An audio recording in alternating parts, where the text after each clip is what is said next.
नमस्कार श्रोते हो, रेडिओ जयंतच्या आनंदी कट्ट्यावर मी अनुराधा आपणा सर्वांचं मनपूर्वक स्वागत करते. श्रोते हो, देवगाव तालुका पारोळा जिल्हा जळगाव इथले प्राध्यापक SM पाटील यांनी एक फार सुंदर विचार मांडला एका कथेतून.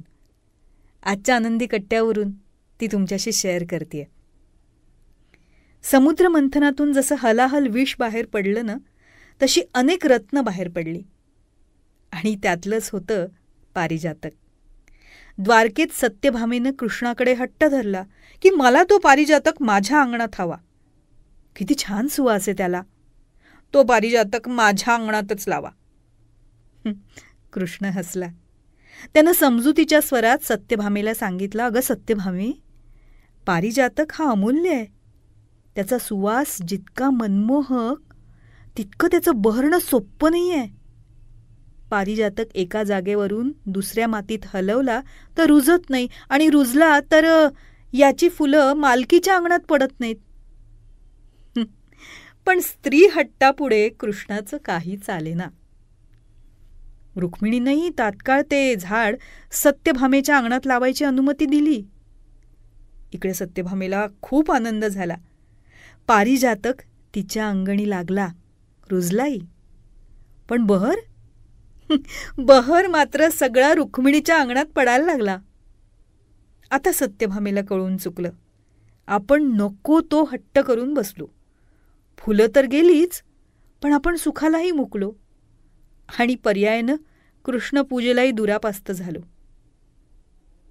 आता पश्चातापाशिवाय तिच्याकडे काहीच उरलं नाही. मंडळी, ही गोष्ट तशी साधी, सोपी आणि सरळ. पण आयुष्यात माणसानं कुठला हट्ट धरावा आणि त्यापायी आहे ते ही सुख गमवावं यासारखं दुर्दैव नसतं. कृष्णानं आयुष्यभर सगळ्यांना हेच तर सांगितलंय, जे आपलं असेल ते नशिबानं तुमच्याकडे येईलच, वाट पहा त्याची. हव्यासानं मात्र जे जवळ आहे ना, तेही गमावून बसाल. नशीब आणि आयुष्य आहे तसं स्वीकारा. त्यात बदल करायचा प्रयत्न केला तर त्याचं मूळ अस्तित्व बदलतंच, पण त्याचबरोबर तुमच्याकडे येतं ते नैराश्य. अगदी युधिष्ठिर, दुर्योधन, द्रौपदी, अगदी पितामह भीष्मही यातून सुटले नाहीत. आपल्या हक्काची गोष्ट नसताना तिचा अट्टहास करणं किंवा गेलेल्या गोष्टींचा मनात अहंकार धरणं, या दोन्ही गोष्टी माणसाला शून्य करतात. भगवंतानं प्रत्येकाला काही ना काही कारणानं वेगवेगळं घडवलंय. सगळीकडे समानता येऊ शकत नाही आणि आपणही हा अट्टहास करणं चुकीचंच आहे ना. कृष्णनीती हेच सांगते, सगळं काही प्रेमानं जिंकता येतं, पण जिथे हव्यास आला ना, तिथे त्या गोष्टी आयुष्यात येऊनही निरर्थकच होतात.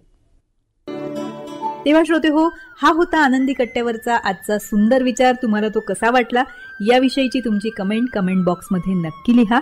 आणि त्याचबरोबर रेडिओ जयंतचे दर्जेदार कार्यक्रम ऐकण्यासाठी रेडिओ जयंत लाईक करा, शेअर करा आणि सबस्क्राईब करा. रेडिओ जयंतचं सबस्क्रिप्शन फ्री आहे. आणि त्याचबरोबर नोटिफिकेशनसाठी बेल आयकॉनवर क्लिक करायला सुद्धा विसरू नका.